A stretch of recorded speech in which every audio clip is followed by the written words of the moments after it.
Boa noite, dando continuidade às nossas aulas, nosso encontro de filosofia da arte. Adentraremos em um tema muito pertinente, principalmente para o pensamento contemporâneo, que é o pensamento estético de Freud, da psicanálise e a arte e o conceito de beleza. Muitos movimentos foram influenciados pela psicanálise de Freud, como por exemplo o surrealismo, em que se trava grandíssimas discussões até que ponto essas telas são arte, até que ponto este teatro pode ser considerado artístico. Uma coisa é certa, quem faz o estudo estético e quem analisa a arte deve conhecer também o pensamento ou as noções de estética de Freud, para que melhor possa ter a reflexão. Filosofia não é algo que é apenas concordar ou discordar, ou aceitar ou não aceitar. A questão é pensar, refletir, né? E a reflexão é o que mais importa. Então, nós utilizaremos pelo menos 5 obras de Freud em que ele trata da psicanálise e das noções de estética em seu pensamento. E eu escolhi para contraposição, ou não contraposição, mas como uma complementação para esta reflexão, desta relação entre psicanálise e arte, um dramaturgo italiano, Luigi Pirandello, principalmente esta obra aqui, muito famosa, 6 personagens à procura de um autor, este pensador do século XIX, este teatrólogo do século XIX, em que a partir de alguns elementos desta obra tentaremos perceber ou analisar esta obra do ponto de vista da psicanálise de Freud ou da estética de Freud. Bom, e o que tem de estético ou de noção de estética, de arte e beleza no pensamento de Freud?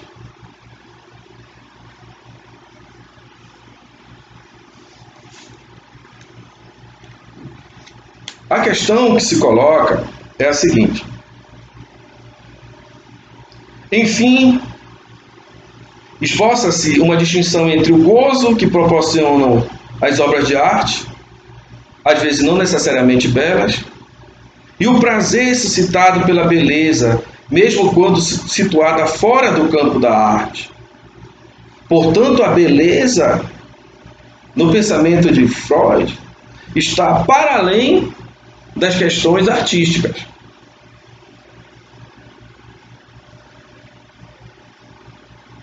E a beleza, a busca da beleza ou a preocupação pela beleza, na estética de Freud,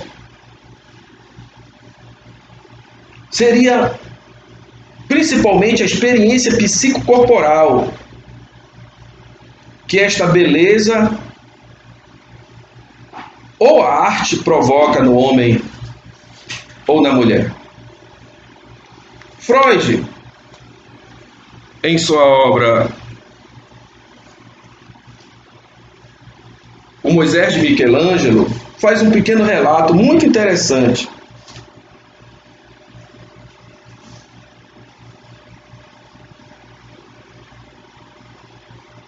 Posso dizer de saída que não sou um conhecedor de arte, Freud diz, mas simplesmente um leigo.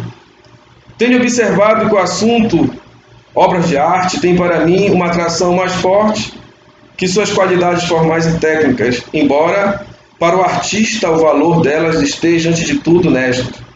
Sou incapaz de apreciar corretamente muitos dos métodos utilizados e dos efeitos obtidos em arte. Confesso isto a fim de me assegurar da indulgência do leitor para a tentativa que aqui me propus. Continua Freud. Não obstante, as obras de arte exercem sobre mim um poderoso efeito, especialmente na literatura e na escultura. Freud foi muito humilde em dizer que não conhecia a arte, que era um leigo. Na verdade, lendo as obras de Freud, pelo menos destas 5 obras que eu li do Freud, fazendo uma arqueologia da sua estética, ele é um profundo conhecedor da história da arte, da mitologia, da escultura, da poesia, da literatura. Ele tem manancial teórico para refletir, sim, sobre estética.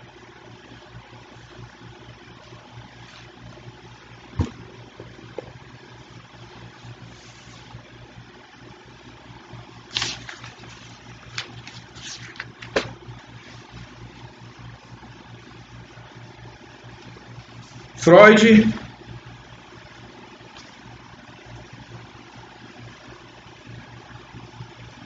aponta para a arte ou a fruição da beleza como um dos métodos para evitar a infelicidade. Como vimos, refere-se à beleza em geral das formas e gestos humanos, dos objetos naturais e paisagens, assim como da criação artística e científica. Em suma, está considerando a beleza onde quer que seja acessível aos nossos sentidos e ao nosso juízo. Então, a busca pela beleza no pensamento e na estética de Freud não é só o dado das obras de arte, é a busca da beleza no pensamento, nas atitudes, na arte, nas ciências, onde quer que seja acessível aos nossos sentidos e ao nosso juízo. Por falar em juízo, Freud não concorda com o pensamento kantiano de uma arte desvencilhada do interesse.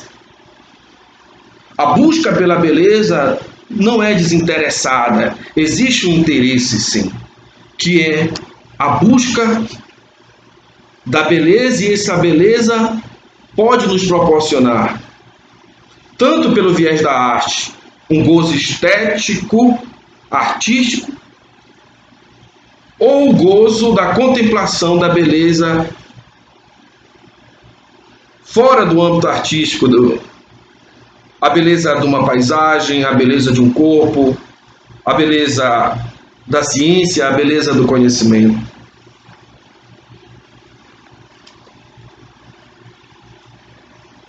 Na obra O Mal-Estar na Civilização,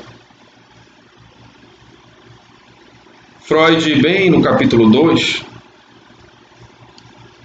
Freud nos fala: daqui podemos passar à consideração do interessante caso em que a felicidade na vida é predominantemente buscada na fruição da beleza, onde quer que esta se apresente a nosso sentido e a nosso julgamento. Então aqui Freud já nos aponta que viver é buscar a beleza. Aqui nos remetemos ao conceito de Eros, de Freud, como a busca, a força vital que existe em cada homem e em cada mulher. O desejo de vida, de beleza, de fruição, de gozo, no sentido do gozo da vida na sua plenitude. A beleza das formas e dos gestos humanos, a dos objetos naturais e das paisagens, e das criações artísticas e mesmo científicas. A atitude estética em relação ao objetivo da vida oferece muito pouca proteção contra a ameaça do sofrimento, embora possa compensá-lo bastante. A fruição da beleza dispõe de uma qualidade peculiar de sentimento, tenuemente intoxicante. A beleza não conta com um emprego evidente, tampouco existe claramente qualquer necessidade cultural sua. Aqui tem um dado interessante. A beleza é anterior à cultura. E nenhum pensamento estético, diz Freud, é capaz de explicar a origem da beleza. O que sabemos é da sua ação na humanidade, das consequências da busca da beleza, que seria o gozo. Mas a origem da beleza não se tem explicação. Ou uma arqueologia da beleza, ou uma ontologia da beleza.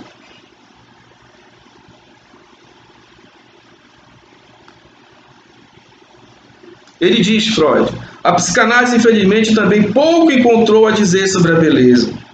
O que parece certo é a sua derivação do campo do sentimento sexual. Agora, qual é essa relação que Freud faz, com quase que em todo o seu pensamento é permeado pelo dado da energia sexual? Que também é a busca pelo gozo, pelo deleite humano. Essa é a semelhança entre fruição estética e o dado do pensamento da teoria da sexualidade em Freud. Em uma outra obra de Freud,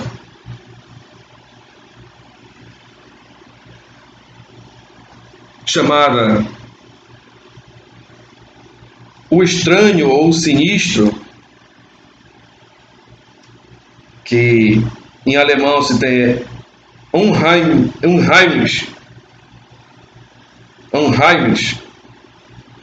que tem várias significações, uma carga semântica muito grande, esse conceito de Unheimlich, que é o infamiliar,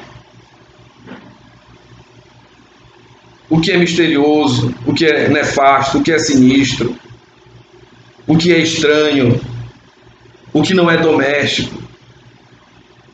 E Freud, nessa obra, O Sinistro ou o Estranho, ele mesmo explica a grande variedade deste conceito. Em latim, ele diz locus suspectus. Em grego, kenos. Em francês, inquietant, sinistro. Em espanhol, sospechoso. E nas mais variadas línguas, esse conceito de sinistro ou estranho, que é o nome do seu texto, nos fala Freud. Só raramente o psicanalista se sente impelido a pesquisar o tema da estética. Só para fazer aqui uma memória dessa minha relação com esse texto, faz pelo menos uns 12 anos que eu estudei esses textos todos. Eu até cheguei a ganhar de presente uma coleção inteira do Freud. Para eu, naquela época, e até hoje, de vez em quando eu faço esse mapeamento, para que eu encontre em seus textos o que tem de estética, o que tem relativo à arte, à teoria da arte, que não deixa de ser bastante interessante.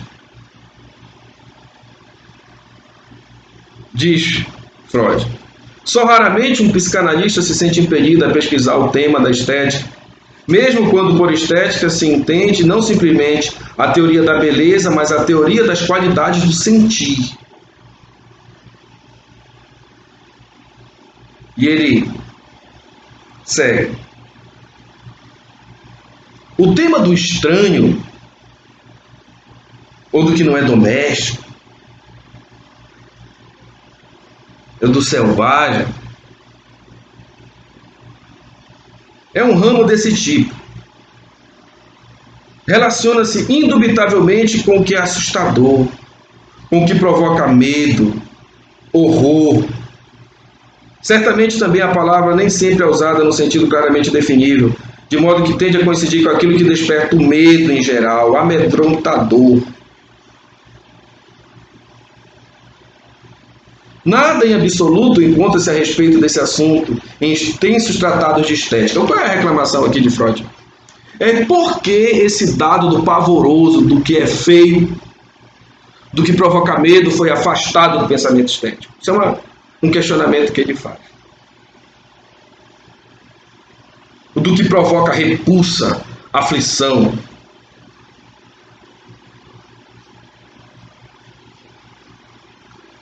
Aquilo que não é comum, que nos tira do ambiente familiar, doméstico. Né? O que não é unheimlich, é heimlich, ou seja, o familiar. E Freud trata este tema de uma forma bastante interessante. Ele, neste texto, fala de um conto chamado Homem de Areia, de Hoffmann, em que ele é um conto da infância dele, em que fala de uma figura do folclore que jogava areia nos olhos das crianças que não dormiam. E isso não deixou de ficar na fantasia de Freud. Esse conto, né, mexeu com a cabeça do Freud. Ou seja, isso que é literatura, ele via, ou vê nesses personagens literários, esse dado daquilo que é o que ficou no inconsciente. E esses personagens entraram no inconsciente de Freud e despertavam nele medo, terror, inquietação, fascínio, o que é o misterioso, o fantástico. Freud, neste texto aqui, fala também da obra de William Shakespeare, do Hamlet. E ele vê nos personagens do filho, do fantasma do pai, do padrasto, da mãe, dados de sua teoria psicanalítica. O trauma do filho que perde o pai, o filho que aparece ao pai, ou melhor, o pai que aparece ao filho na figura de um fantasma, a relação incestuosa da mãe com o tio do jovem Hamlet. Então, Freud analisa sobre este viés a arte em geral.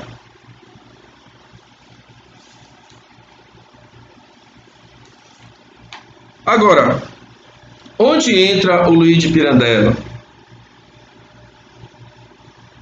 que foi anterior ao Freud?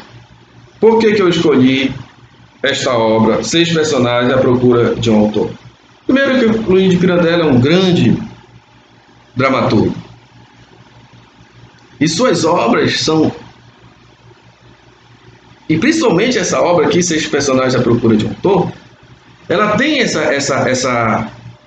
esses elementos, que inclusive vocês podem ler, eu enviarei para quem não tem nas suas casas, o PDF, para que vocês possam ler livremente e perceber aqui, neste texto, essa questão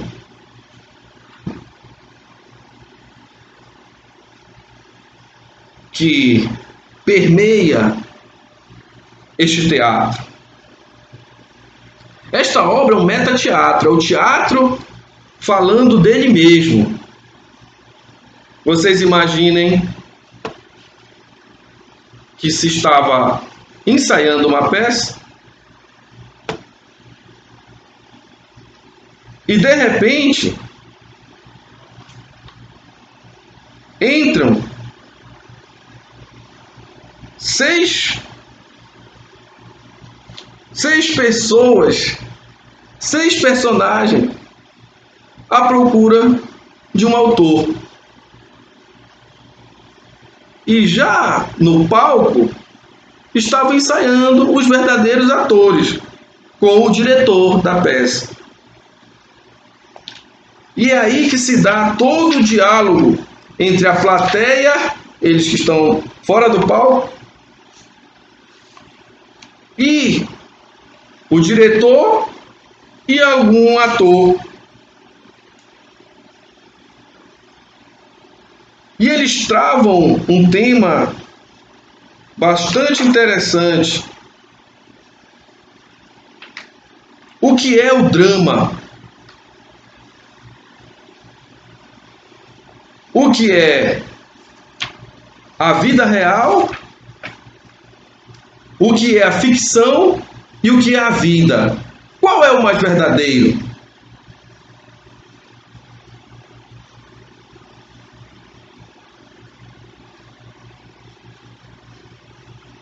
Uma outra questão que se dá nesta obra é a vida como um jogo de papéis.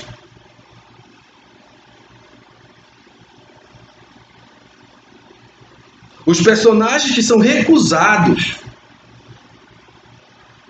pelo autor. E o tema da tragédia familiar, que é uma família de um homem que deixou a sua esposa porque ela se apaixonou pelo outro, e ele, depois que se apegou a essa família, a essa nova família da sua mulher, o marido da mulher morre, e ele estabelece relações de visita na casa, e que parece que existe também, dentre essa movimentação, uma pequena relação afetiva um pouco mais acentuada entre este personagem e a enteada.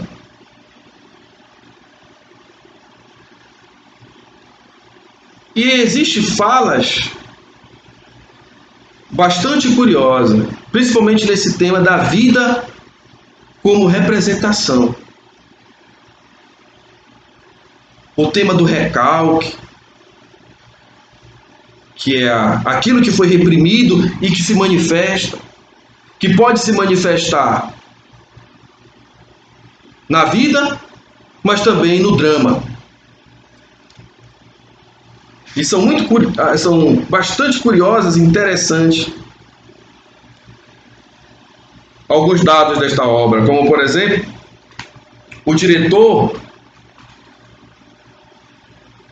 organizando, tentando dialogar com esses personagens, esses 6 personagens que chegaram, porque eles não poderiam substituir os atores já escolhidos, que já estavam no palco.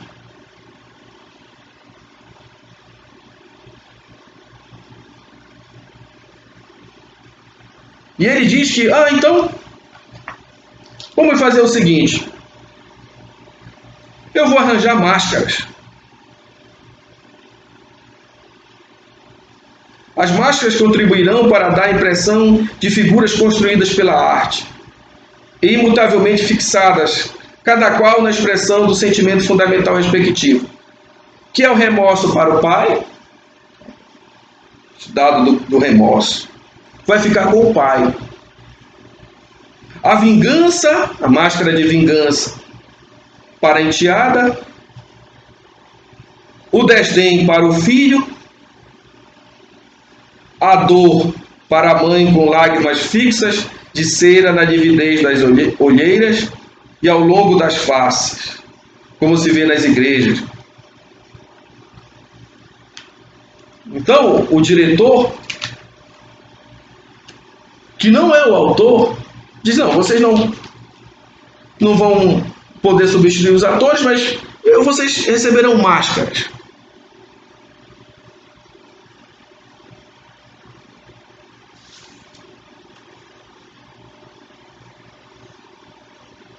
E esses personagens querem um autor para que tenham vida.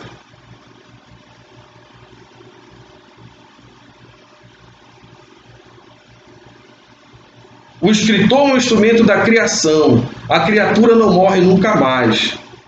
Queremos viver, senhor diretor, por toda a eternidade. Ele diz, não, mas pelo momento eu garanto.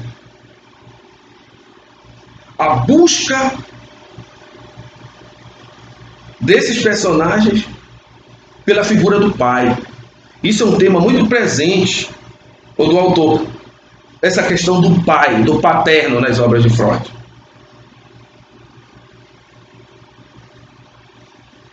Que se fala bastante da questão do pai castrador, né? O pai, símbolo do que é semelhante ao superego, né? Mas o pai aqui dá personagens, personas.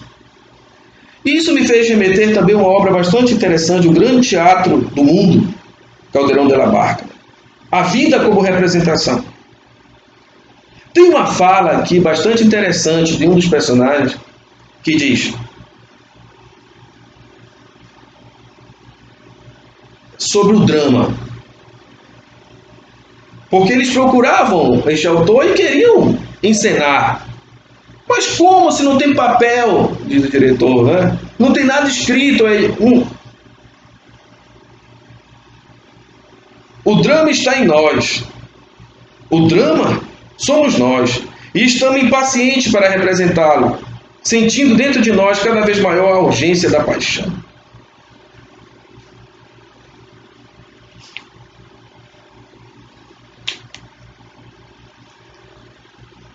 Existe um texto de Freud bastante interessante,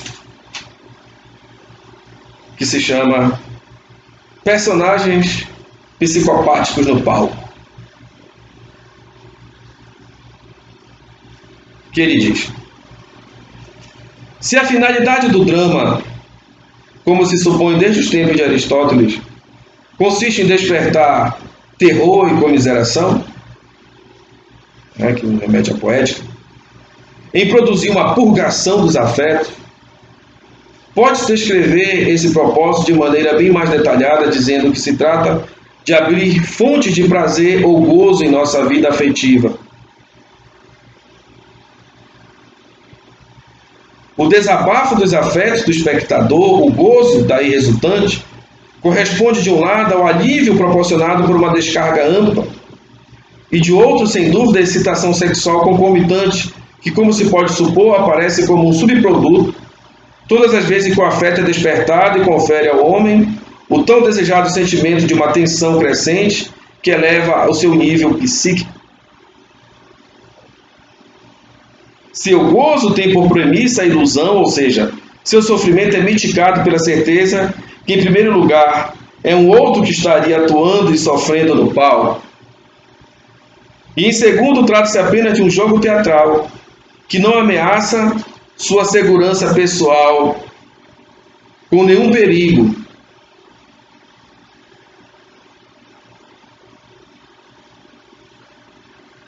Isso aqui é interessante. No palco, o que existe é a ficção. E eu posso enxergar no palco minhas dores, minhas alegrias, meus traumas. Até a morte eu posso enxergar no palco. Mas no fundo não sou eu. E eu tenho consciência que aquilo não é a vida real.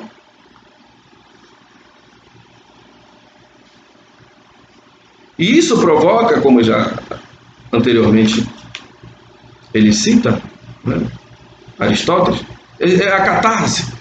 Isso vai purgar em mim todo aquilo que existe dentro de mim. E vai provocar um alívio. E esse alívio será uma espécie de gozo estético.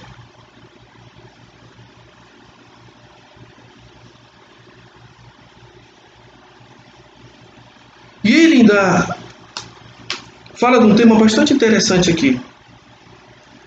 O fato de o drama ter se originado nos ritos de sacrifício do culto aos deuses, o bode do sacrifício e o bode expiatório, não pode deixar de se relacionar com o sentimento do drama.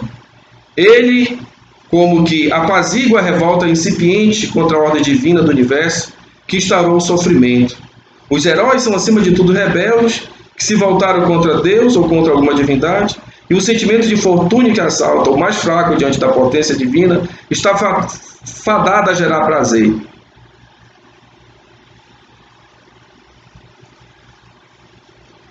São tema do drama, portanto, todos os tipos de sofrimento, e desde o espectador tem que extrair algum prazer, daí resulta a primeira condição dessa forma de criação artística. Ela não deve causar sofrimento ao espectador, mas saber compensar a comiseração que desperta mediante a satisfação que daí possam ser extraídas. O que o espectador quer com o drama, com o sofrimento do herói dramático, trágico, é aquele que desobedeceu aos deuses, ou ao Deus, ou ao destino, pagar. E ele, pagando por ter feito aquilo, provocará no espectador uma espécie de gozo estético. Muitas outras coisas se pode tirar dessa reflexão, deste texto de Freud. Tem um outro bastante interessante, texto de Freud, que vocês podem ler depois. Os xistes e sua relação com o inconsciente. Sobre o que provoca o riso, tema que nós já estudamos no encontro e na aula passada. Mas aqui ele já traz uma outra questão. Num fragmento deste texto, ele diz: a atitude estética é lúdica. Em contraste com o trabalho, seria possível que da liberdade estética brotasse uma espécie de juízo liberado de suas usuais regras e regulações, a qual, devido à sua origem, eu chamarei juízo lúdico. E está contido nesse conceito o principal determinante, senão a fórmula total que resolverá nosso problema. A liberdade produz xistes, e o xiste produz a liberdade.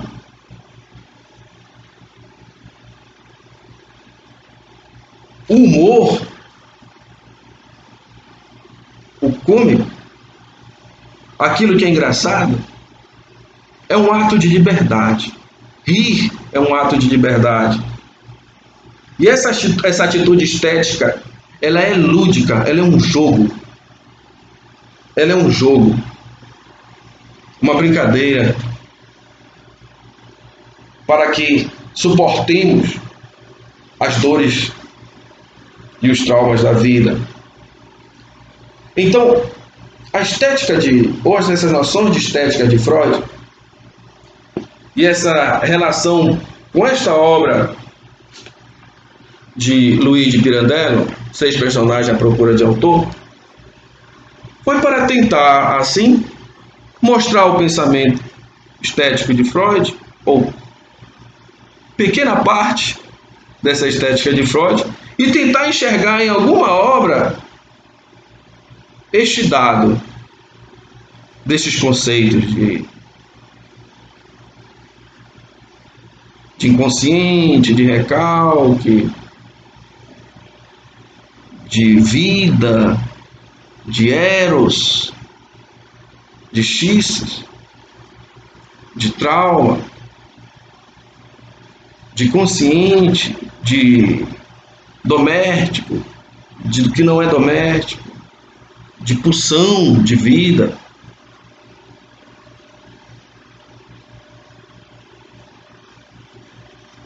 E enviarei os textos necessários para que vocês possam fazer assim, muito livremente, os estudos, para que tenhamos também essa compreensão.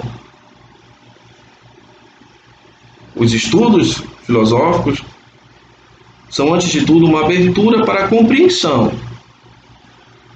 O que vocês vão fazer nos textos e do que eu disse para vocês nesta aula, cada um vai resolver o que vai fazer. Mas deixar de estudar os textos e fazer os estudos, não. Para que nós possamos ter compreensões múltiplas e as mais variadas percepções estéticas, para que quando nós observemos em uma obra de arte mesmo, ou em algum texto, opa, isso aqui parece ser uma estética que tem uma fundamentação na psicanálise de Freud. Opa, já ficarei feliz quando vocês forem e são capazes de perceber esses elementos em obras, em textos, neste universo da beleza, da arte e da estética. Até o próximo encontro.